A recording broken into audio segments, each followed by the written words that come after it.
How the first letter was written by Rudyard Kipling.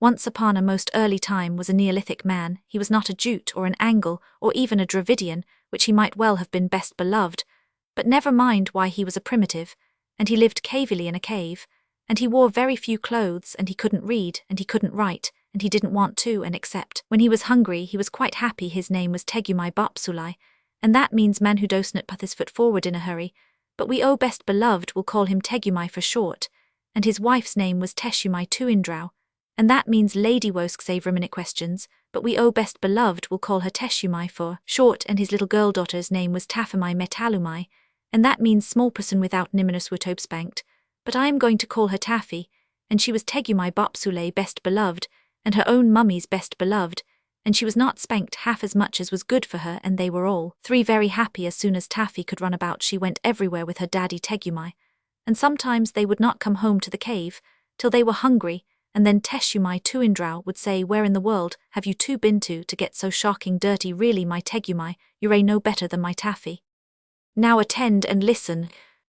One day Tegumai Bopsulai went down through the beaver swamp to the Wagai River to spear codfish for dinner, and Taffy went too. Tegumai's spear was made of wood with shark's teeth at the end, and before he had caught any fish at all, he accidentally broke it clean across by jabbing it down too hard on the bottom of the river. They were miles and miles from home, of course.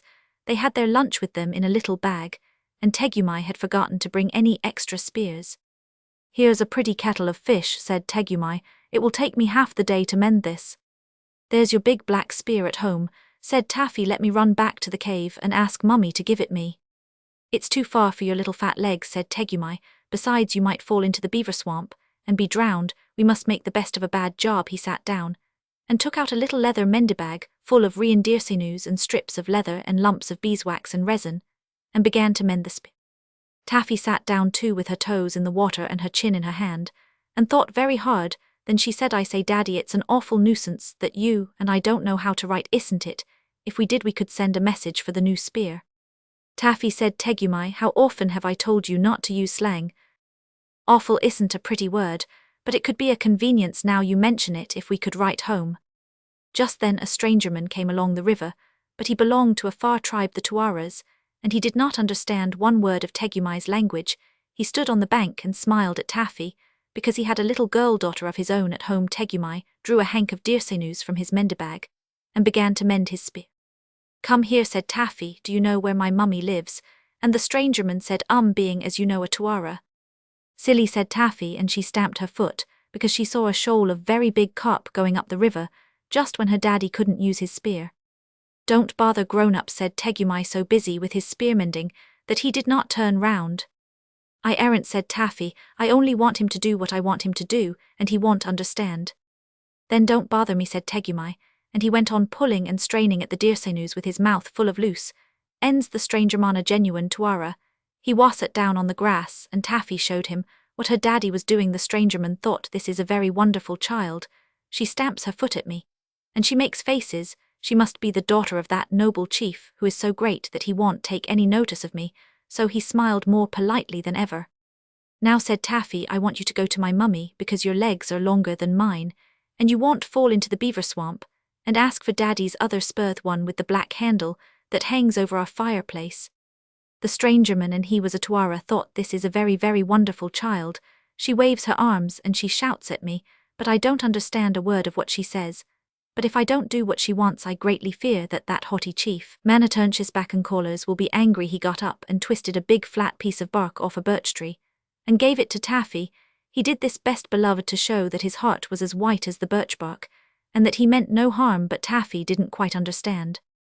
"Oh," said she, "now I see you want my mummy's living address. Of course I can't write, but I can draw pictures if I've anything sharp to scratch with. Please lend me the shark's tooth off your necklace."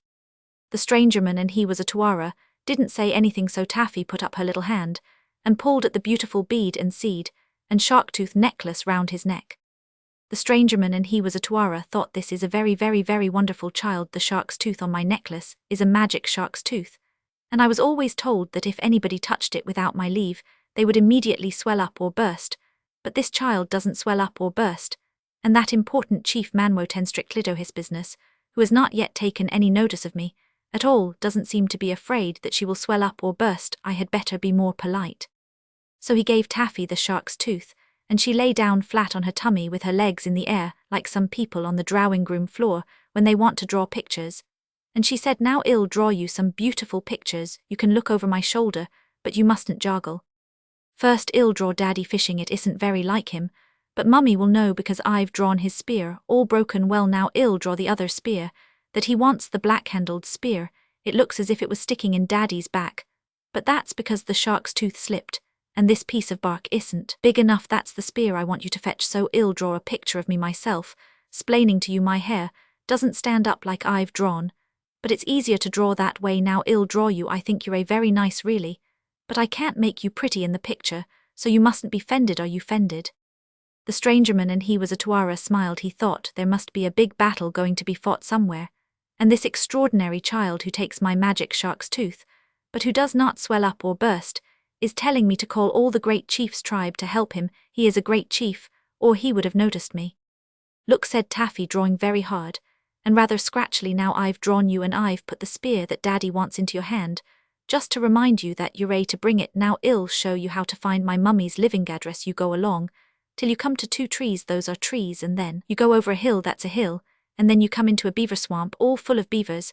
I haven't put in all the beavers because I can't draw beavers, but I've drawn their heads, and that's all you'll see of them when you cross the swamp. Mind, you don't fall in then. Our cave is just beyond the beaver swamp. It isn't as high as the hills really, but I can't draw things very small. That's my mummy outside. She is beautiful. She is the most beautifulest mummy there ever was, but she won't be fended when she sees I've drawn her so plain. She'll be pleased of me, because I can draw now. In case you forget, I've drawn the spear that Daddy wants outside our cave. It's inside really, but you show the picture to my mummy and she'll give it you. I've made her holding up her hands, because I know she'll be so pleased to see you. Isn't it a beautiful picture?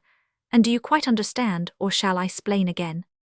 The strangerman, and he was a Tuara, looked at the picture and nodded very hard. He said to himself, "If I do not fetch this great chief's tribe to help him, he will be slain by his enemies, who are coming up on all sides with spears. Now I see why the great chief pretended not to notice me. He feared that his enemies were hiding in the bushes and would see him. Therefore he turned to me his back and let the wise and wonderful child draw the terrible picture, showing me his difficulties. I will away and get help for him from his tribe."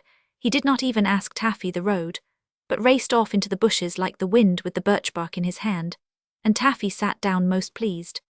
Now this is the picture that Taffy had drawn for him. "What have you been doing, Taffy?" said Tegumai. He had mended his spear and was carefully waving it to and fro. "It's a little arrangement of my own, Daddy dear," said Taffy.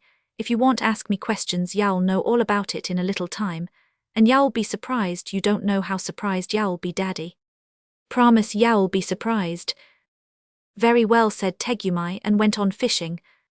The stranger man, did you know he was a Tura, hurried away with the picture, and ran for some miles till quite by accident he found Teshumai Tuindrau at the door of her cave, talking to some other Neolithic ladies who had come in to a primitive lunch. Taffy was very like Teshumai, especially about the upper part of the face and the eyes, so the stranger man, always a pure Tura, smiled politely and handed Teshumai the birch bark. He had run hard so that he panted, and his legs were scratched with brambles, but he still tried to be polite. As soon as Teshumai saw the picture, she screamed like anything and flew at the strangerman. The other Neolithic ladies at once knocked him down and sat on him in a long line of 6, while Teshumai pulled his hair. "It's as plain as the nose on this strangerman's face," she said. "He has stuck my Tegumai all full of spears and frightened poor Taffy, so that her hair stands all on end, and not content with that, he brings me a horrid picture of how it was done. Look." She showed the picture to all the Neolithic ladies sitting patiently on the strangerman. "Here is my Tegumai with his arm broken. Here is a spear sticking into his back. Here is a man with a spear ready to throw. Here is another man throwing a spear from a cave. And here are a whole pack of people." They were Taffy's beavers really, but they did look rather like people coming up behind Tegumai. "Isn't it shocking?" "Most shocking," said the Neolithic ladies, and they filled the strangerman's hair with mud, at which he was surprised, and they beat upon the reverberating tribal drums, and called together all the chiefs of the tribe of Tegumai with their hetmans and dolmens, all Neguses, woons and akhuns of the organization, in addition to the warlocks, anjakoks, jujumen, bonzes, and the rest, who decided that before they chopped the strangerman's head off he should instantly lead them down to the river and show them where he had hidden poor Taffy. By this time, the strangerman, in spite of being a Tuara, was really annoyed. They had filled his hair quite solid with mud, they had rolled him up and down on knobby pebbles, they had sat upon him in a long line of 6, they had thumped him and bumped him till he could hardly breathe, and though he did not understand their language, he was almost sure that the names the Neolithic ladies called him were not ladylike. However, he said nothing, till all the tribe of Tegumai were assembled, and then he led them back to the bank of the Wagai River, and there they found Taffy making daisy chains and Tegumai carefully spearing small carp with his mended spear. "Well, you have been quick," said Taffy, "but why did you bring so many people, Daddy dear? This is my surprise. Are you surprised, Daddy?" "Very," said Tegumai, "but it has ruined all my fishing for the day. Why, the whole dear kind, nice, clean, quiet tribe is here, Taffy." And so they were first of all walked Teshumai Tuindrau, and the Neolithic ladies tightly holding on to the strangerman whose hair was full of mud, although he was a Tuara behind them, came the head chief, the vice chief, the deputy and assistant chiefs, all armed to the upper teeth, the hetmans and heads of hundreds, platoffs with their platoons and dolmens with their detachments, woons, negases and akhoons, ranking in the rear, still armed to the teeth behind them, was the tribe in hierarchical order from owners of 4 caves, 1 for each season, a private Riendieran, and 2 salmon leaps, to feudal and prognathous villains, semi-entitled to half a bearskin of winter nights, 7 yards from the fire, and adscript serfs, holding the reversion of a scraped marrowbone under Harriet Arendt, those beautiful words, "best beloved."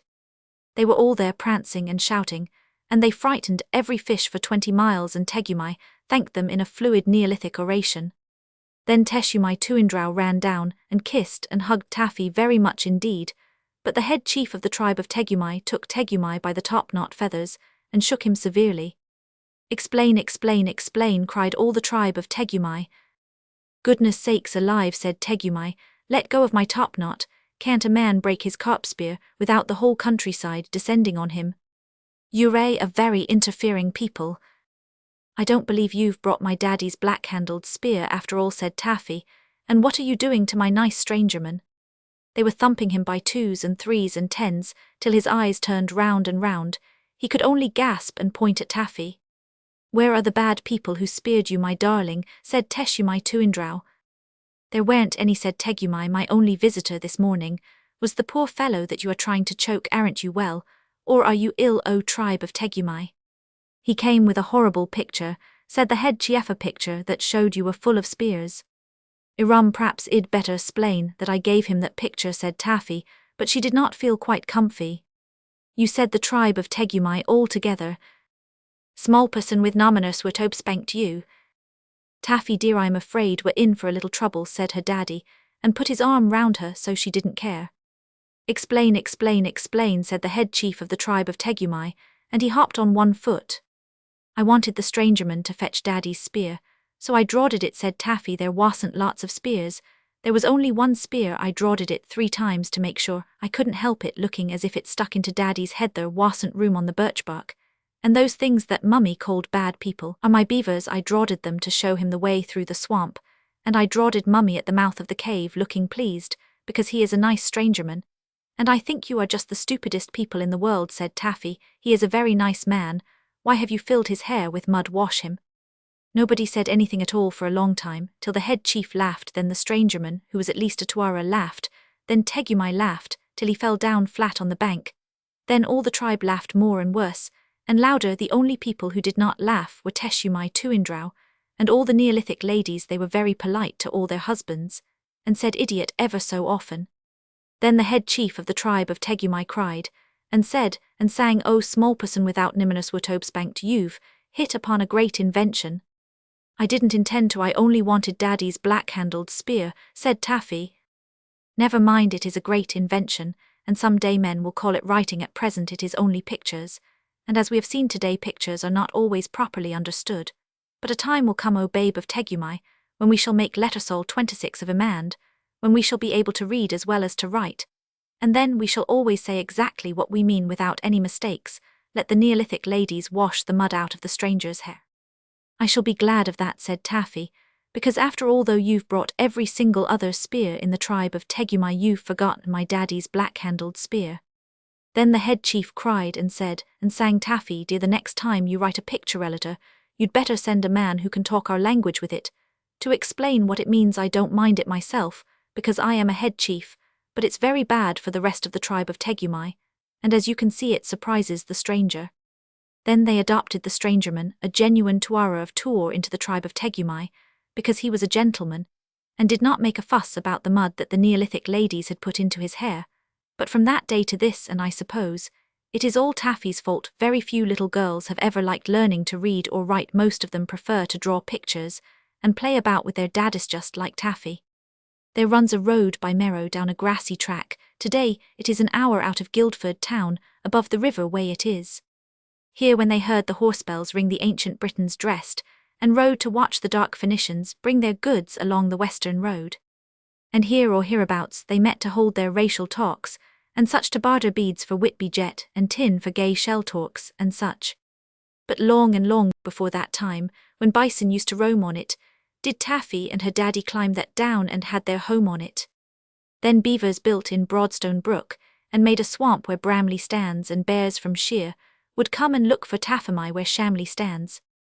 The way that Taffy called Wagai was more than 6 times bigger then, and all the tribe of Tegumai they cut a noble figure then.